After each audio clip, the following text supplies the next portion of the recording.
Very good evening, gentlemen, says Ash in Newcastle. Any present or past players in your respective regions who have got weird or silly pre-match rituals or superstitions? And what are those rituals or superstitions? Durosimi first.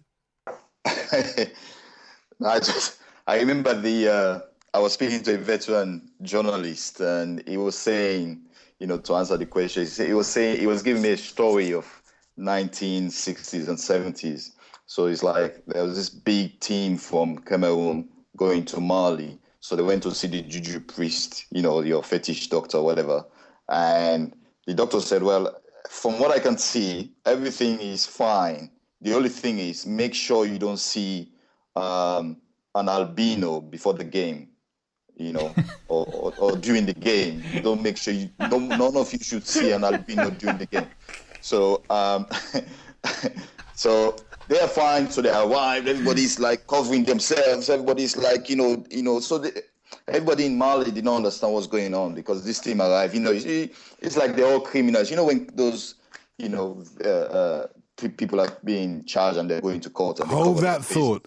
We did interrupt you in your story about the team that went to the voodoo man who told them that if you again, just remind Albinos. us. Well, yeah, just you might want to take that story from the beginning for those who might have missed out. Okay. Yeah.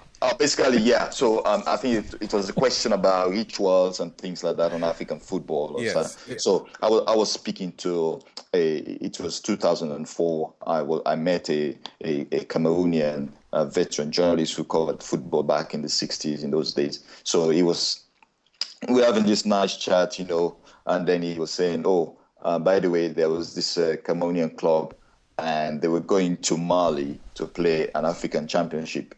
So they consulted with the witch doctor, and the witch doctor said, well, according to my forecast here, everything seems fine. The only thing you have to do, just make sure that for the entire game, you don't see an albino. So it looks okay because, they're going to Mali, it's another African country, the chances of seeing an albino, it's almost like, so anyway, off they went, but they took their own precautions. Off they went, landed at the airport in Bamako. But everybody in Mali was like surprising. These guys, everybody's like covering like they've committed a crime. The way those guys, what they accused of something. There's a lot of that in Brazilian TV. When I watch Cidade Alerta, for example, I see a lot of people covering their faces and all this kind of thing. And then, people are just kind of so okay. Didn't go out of the hotel. Everybody, room serve. Forget about. We're going to get to the bottom of that story. We are, I promise you, going to get to the bottom of that story. I demand. I know. Albinos. The only thing I can do in the short term, while we're finding out the culmination of this story about albinos, is the pre-match ritual that Botafogo in Rio, probably the club in South America that are most dominated by superstition. They've got a real past of it. They used to have this dog, Biriba, who was black and white, which is the colours of Botafogo, and he became a mascot, and they used to use him strategically, like when they wanted to slow the game down, they just throw him onto the field and he'd run around. It would take people a couple of minutes to catch him, and the Botafogo would catch their breath.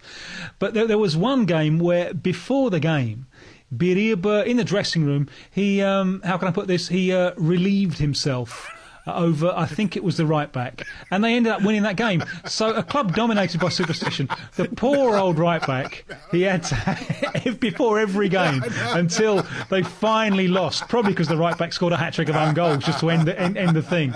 He had to be the receptacle for Biriba relieving himself. Can we have albinos back now, please? I'm not sure if we can. In the continuing saga of superstitions, we've got. It's like a soap opera, isn't it? This is like a. And he talks about Brazilian TV. This is like a soap opera, and every time we get to the cliffhanger, it ends and we have to wait for the next episode. Well, in the continuing saga of Peyton Place, we've gotten as far as the Cameroonian team. They're going to play the match in Mali. They've covered themselves to make sure they don't see anybody without pigmentation, without melanin, I should say. Without pigmentation, really, before the match. So they've covered their eyes from the airport. They haven't allowed any room service in. And then what happens, Durosimi? And then finally what happened, long story short, the only albino in that game was the referee. That is a good story. That is a good story. That is a good story. That is a good story. That is a good story. That is a good story.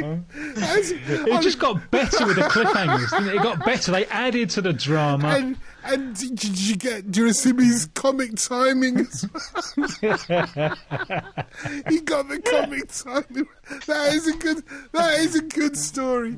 Oh, well, I'm going to tell you all about Yellow Man, the great reggae DJ.